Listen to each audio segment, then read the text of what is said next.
अस्सलाम वालेकुम ज़मींदार दोस्तों, मैं हूं नवीद हसन एग्रानोमिस्ट।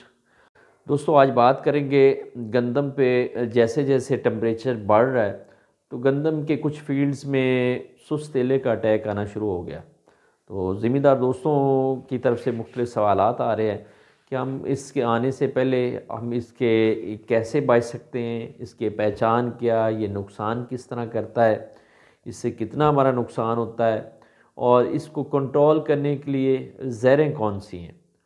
तो दोस्तों डिटेल डिस्कशन से पहले मैं आप दोस्तों से गुजारिश है कि जिन दोस्तों ने मेरा यूट्यूब चैनल को सब्सक्राइब नहीं किया वो काइंडली मेरे यूट्यूब चैनल को सब्सक्राइब करें। तो दोस्तों अब हम स्टेप बाय स्टेप हम इसको डिस्कस करते हैं। सबसे पहले तो बात करें कि गंदम का जो ये सुस्त तेला है, इससे नुकसान जो हमारा है वो 35 से 40% तक हो जाता है अगर इसका अटैक जो है वो ज़्यादा हो जाए। अब क्यों ये अटैक कब आता है? जैसे जैसे टेम्परेचर राइज़ कर रहा है तो इसका अटैक जो है वो आना शुरू हो जाता है और इसकी टाइमिंग जो है वो 10 फरवरी से लेकर मार्च में तक इसका जो हमला है वो ज़्यादा बढ़ता जाता है और ज़्यादा होता जाता है। इससे अब इसकी पहचान की बात करें तो रंगत जो है इसकी सब्ज़ी माइल होती है और इसका जिस्म जो है वो नाशपाती की तरह होता है। साइज़ में उतना नहीं होता, साइज़ इसका जस्ट 1 मिलीमीटर से 1.5 मिलीमीटर तक होता है। इसके जो थोड़े बालग हो जाते हैं वो पीले और उनका चोंटी से थोड़ा सा साइज़ छोटा होता है। अब ये नुकसान कैसे करता है? दोस्तों ये हर जगह हमला कर सकता है, पत्तों पे, उसके शगुफ़ों पे, सिट्टों पे। अब ये हमला करता है तो नुकसान कैसे होता है? ज़िम्मेदार दोस्तों का सवाल आ सकता है कि ये नुकसान कैसे। दोस्तों ये वहाँ से रस चूसता है, पत्तों से रस चूसेगा, ये उसके बाद तने से रस चूसेगा, फिर आगे सिट्टों से रस चूसेगा। अब पत्तों से रस चूसेगा तो उसका नुकसान क्या होगा?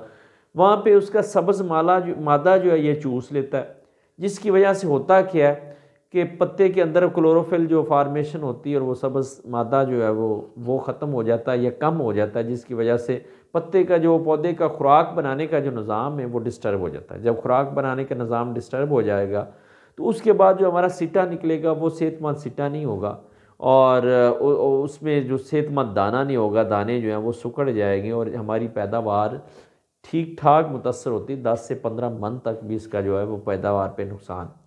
उसके अलावा क्या नुकसान? उसके अलावा ये कि जब ये कुछ खाएगा तो अल्टीमेटली इसने कुछ निकालना भी है। जब निकालेगा तो ये जिस्म के पिछली साइड से लेज़दार मादा खारिज करता है। जब वो लेज़दार मादा निकलेगा तो वो पत्तों के ऊपर आएगा, तने के ऊपर आएगा, तो उससे क्या होगा? पत्ते पे फंगस लग जाएगी, वो पत्ते काला होना शुरू हो जाएंगे, जिसको हमारे ज़िम्मेदार नॉर्मली काला तेला भी कह देते हैं कि काला तेला भी आ गया। काला तेला नॉर्मली होता नहीं है, ये गंदम पे सुस्त तेले का ही हमला होता है, लेकिन वो उसके जो फुजले की वजह से फंगस जो लगती है, जो उल्ली कहते हैं, फफूंदी कहते हैं, वो प्रॉब्लम करती है वो पत्ते को काला। जब पत्ता काला हो गया तो इसका मतलब उसके ऊपर प्रॉपर सूरज की रोशनी नहीं पड़ेगी, उसमें खुराक बनाने का निज़ाम जो है वो डिस्टर्ब हो जाएगा और उससे भी हमारा जो है वो मुतासर हो जाएगी पैदावार। अब ये अगर सिट्टे की स्टेज पे हमला करता है तो ये सिट्टे की जो गुंडी होती है, जहाँ जिसके अंदर दाना होता है, जिसको स्पाइकलेट इंग्लिश में बोलते हैं, उस कुंडी के अंदर दाना होता है और ये बिल्कुल उसके नीचे बैठा होता है और नीचे इस तरह जैसे पाइप लगा के इसके रस चूसता है ना। सेम जो खुराक दाने के अंदर जा रही, जो रस जा रहा है दाने के अंदर, जिसने दाने को मोटा करना है, हेल्दी करना है, वज़नी करना है, उसका वज़न बढ़ाना है, उसको वहाँ से ये पाइप लगा के, मिसाल दे रहा हूँ पाइप वाली, पाइप की तरह ये अपना मुंह लगा के वहाँ से चूसना शुरू कर देता है, जिसकी वजह से हमारे दाने पिचक जाते हैं। तो इस तरह आप देखें कि पत्ते, शगुफ़े, सिट्टा जिस स्टेज पे भी ये हमला करेगा तो ये हमारा बहुत ज़्यादा नुकसान करेगा। इसलिए हमें चाहिए कि इसको कंट्रोल करें। अब ये पछेती काश्त पे ज़्यादा इसका हमला होता है, अगेती काश्त पे जो है ना वो कम है। अब ज़िम्मेदार दोस्तों का सवाल होता है कि इसको कंट्रोल कैसे किया जाए? क्या सिर्फ ज़हरें ही इसको कंट्रोल कर सकती? नहीं, इसके अलावा भी हमारे पास सोल्यूशन होता है। सबसे पहली बात कि हम बर वक्त अगर काश्त की होगी ना, मुनासिब टाइम पे अगेती काश्त की होगी तो इस पे हमला कम आएगा। जैसे जैसे लेट गंदम होती है तो ये सब्ज़ तेले का जो ये सुस्त तेले का अटैक वो ज़्यादा होता है। अगेती काश्त पे निस्बतन कम होता है। उसके अलावा कुदरती तौर पे कुदरत भी इन कीड़ों को नुकसानदेह कीड़ों को ख़त्म करने के लिए कुछ किसान दोस्त कीड़े जो है वो छोड़ती है। अब किसान दोस्त कीड़ों में कुदरती तौर पे कीड़े कौन से होते हैं? लेडी बर्ड बीटल है, जैसे वो जिसको वो जुगनू सब सादा ज़बान में बोला कहते हैं, आप इस तस्वीर को भी देख सकते हैं। उसके अलावा क्राइसोपा है, सरफड फ्लाई है, उसके अलावा आप ट्राइकोग्रामा के कार्ड भी लगा सकते हैं अगर हमला ज़्यादा हो जाता है। ये है कुदरती तौर पे बग़ैर ज़हरों के इसको कंट्रोल करने का तरीका। फिर एक ये है कि अगर आपने पहले सीड ट्रीटमेंट की हुई है, बीज को दवाई लगाई हुई, तो उससे भी हमला कम होगा। फिर कुछ जड़ी बूटियाँ जो हैं उन पे भी तेले का अटैक होता है। अगर आपने जड़ी बूटियाँ वगैरह अपने खेत में कम से कम है तो वहाँ पे जो इसका कम होगा हमला। और इसके अलावा आप क्या कर सकते हैं, और आपके करने के लिए कि आप तकरीबन कोई 2-3 एकड़ के बाद कुछ बीच में लगाएं कनोला, कोई एक कनाल लगा दें, किसी बन्ने पे लगा दें। इस तरह अगर आप लगा देंगे तो वो तेला जो है वो चूँकि कनोला या सरसों वगैरह पे वो हमला वो ज़्यादा उसको रस मिलेगा, तो वो गंदम से उड़ के या गंदम से उधर वो शिफ्ट रहेगा, आपकी फील्ड में जो गंदम को कम से कम मुतासर करेगा। ये भी एक तरीका है हमारे करने के लिए। उसके अलावा क्रॉप रोटेशन है कि हम फसलों का हेर फेर करें कि हर साल एक ही फील्ड में मतलब बार बार गंदम न लगाएं। इससे भी वो उसका जो अटैक है वो निस्बतन कम हो जाएगा।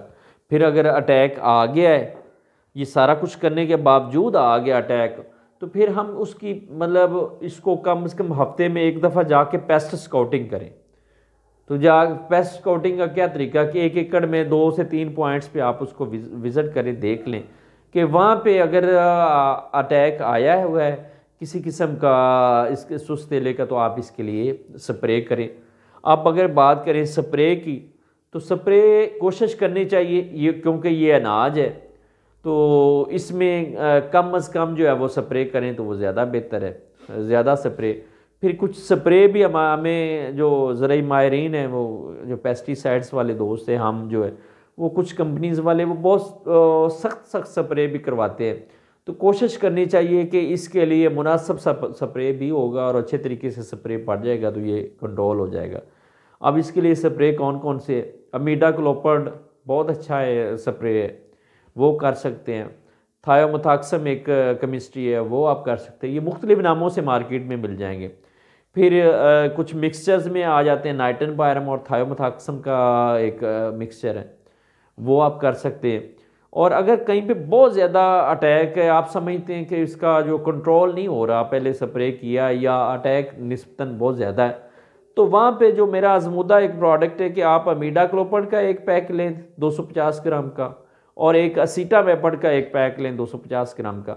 आप उन दोनों को मिक्स करें, आधा उधर से लें आधा उधर से लें और 1 एकड़ पे स्प्रे कर दें। मतलब एक पैक अमीडा और एक पैक असीटामेप्रिड, तो आप दोनों को मिक्स करके 2 एकड़ पे उसका स्प्रे कर देंगे, तो आपको 99% जो है वो उसका रिज़ल्ट मिल जाएगा, जहाँ पे आपका स्प्रे पहुँच जाएगा। अच्छे तरीके से स्प्रे जो है करना चाहिए। तो इस तरह किसान दोस्तों, आप अपनी गंदम की जो फसल है जो हमें मतलब फ़ायदा हमारे लिए आज तक हमने उसको बड़े अच्छे तरीके से मैनेज कर लिया, तो एंड पे आके हमें कोशिश करनी चाहिए जो सुस्त तेला जो खामोश तरीके से उसका नुकसान कर रहा होता है, उससे अभी हम बचाएं। उम्मीद है कि आप दोस्तों को आज का ये डिस्कशन का टॉपिक पसंद आया होगा। आप दोस्त दोबारा रिक्वेस्ट है कि मेरे YouTube चैनल को सब्सक्राइब करें। अस्सलाम वालेकुम।